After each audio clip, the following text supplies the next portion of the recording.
میرے آقا صلی اللہ علیہ وسلم نے قرب قیامت کی علامات صغیرہ و کبیرہ بیان فرمائیں،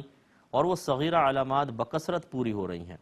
کبیرہ علامات رہ گئی ہیں، جیسے امام مہدی رضی اللہ تعالی عنہ کا ظہور ہوگا، حضرت عیسیٰ علیہ السلام کا نزول ہوگا، یاجوج ماجوج باہر نکلیں گے، دجال ظاہر ہوگا، ان کے مابین جہاد ہوگا، یاجوج ماجوج ہلاک ہوں گے، دجال کو ہلاک کیا جائے گا،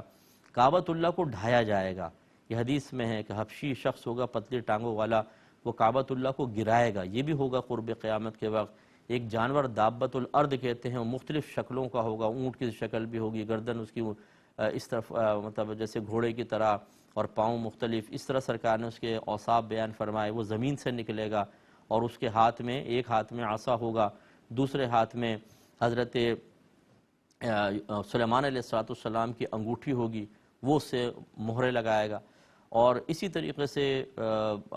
سورج مغرب سے طلوع ہوگا،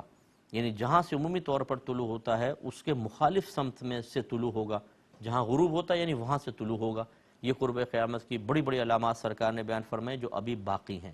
لیکن چھوٹی علامات بکثرت ظاہر ہو چکی ہیں۔